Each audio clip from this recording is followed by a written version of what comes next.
Bulungi nyawo. Gyebaliko nyawo. Amannya gange nze Asin J Culture. Okay. Yeah.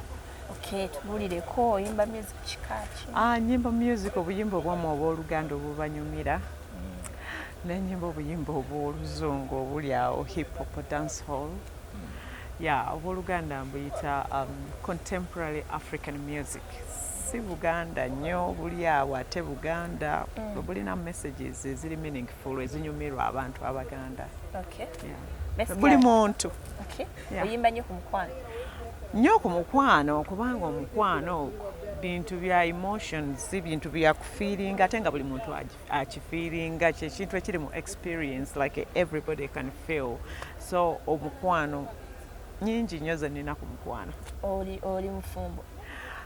Yes, I am. Naye mbadde saagala kwogera nnyo ku bulamu obuli private obwo kubanga ndi wano nze Asin J Culture.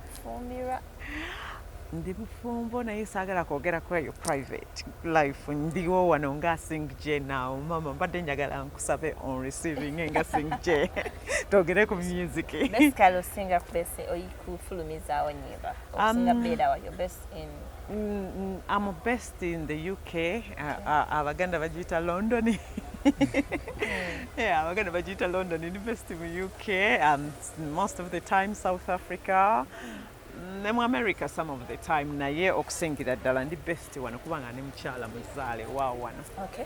Abayimbi basinga ogwa mu tubayiri ya Navio ababeera ennyo ebulabe bayimba nnyo Oluzungu ng'ate audience yeno weekawo empaba tabitegeera. Nze ne mwana muzaale waawo wano yenze Kaweesi era ngugolinga yenze Kaweesi nkutambuliremu ng'Omuganda bw'atambula. Nze Muganda waawo wano mbuzi oyagala atandika okutambula nsiguka mu ttabi.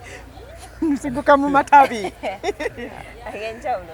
Matabi ag'enjawulo. Okay.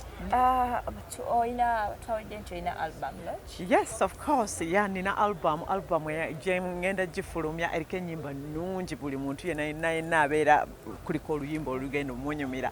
Bagiyita mpuliriza ndi Asin J nga neeyanjula mu nsi Uganda Baganda mu nsi Uganda nga njagala mwenna mumpulirize muntegeere munfiiringe nzije mbakubira obuyimba obubanyumira tukyeze omuziki ngenda gironkinga wano mu December naye before December genda kubeera ku platforms zonna mujja gisangako ku Amazon, Spotify, Google Play everywhere egenda kubeerawo bagiyita mpuliriza ndi Asin J.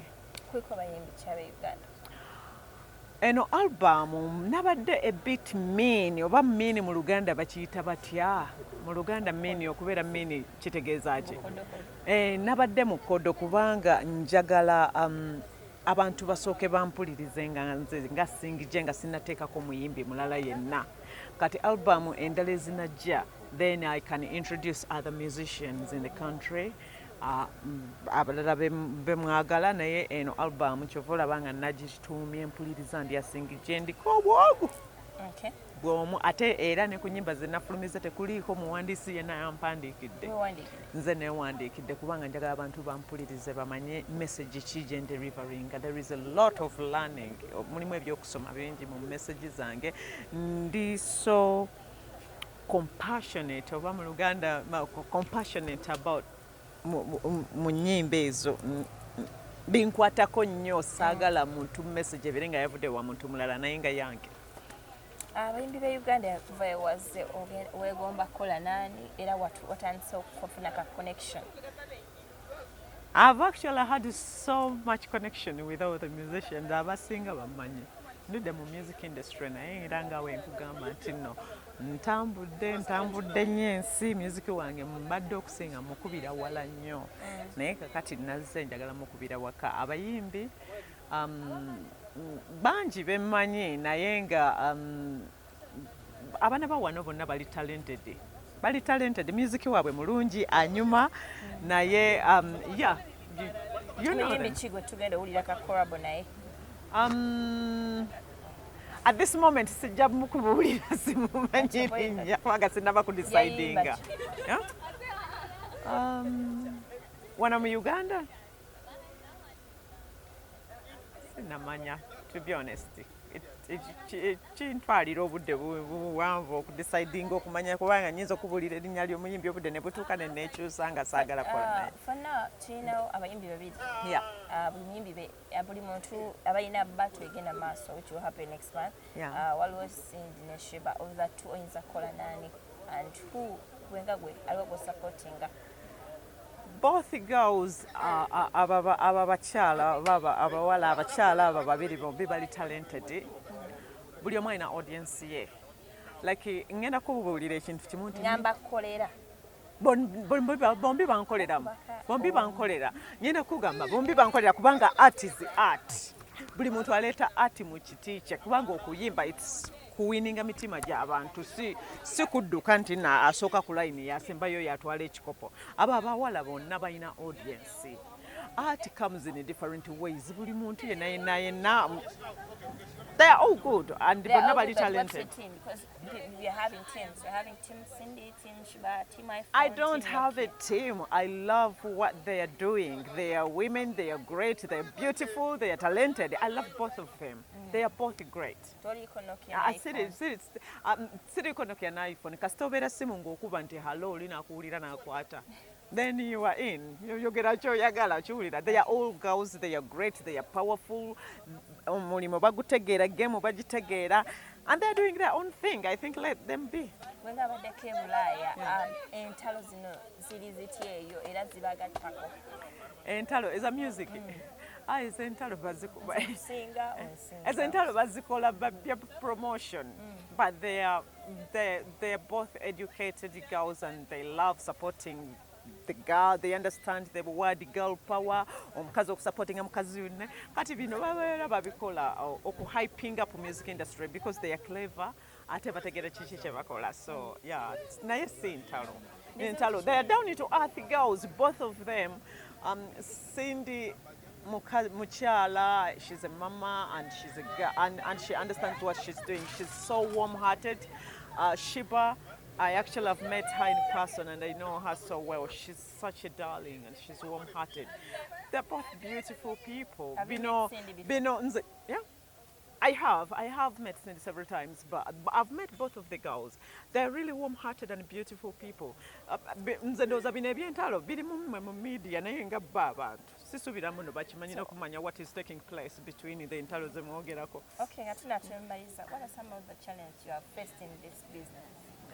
Some of the challenges I've faced in this business is like singa aba promoters ab'e Uganda ba integrating ffe oba ekigambo integration mu Luganda mukiyita mutya. Integration is ffe ba artist kubanga balina kye bagamba nti oyo artist ali best UK kyosoose okumbuuza oli best luddawa.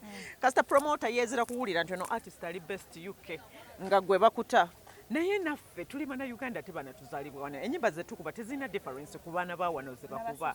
We bateekako ebivulu ng'ebyo nti kati bataddeko zibbato bagambe nti n'asingijje katumuleete ye avudde London naye ajja batolinge ne bana abawala. So it's art. Siri nti no ndi mu competition nabo. Art kulinganga kwambala lugoye.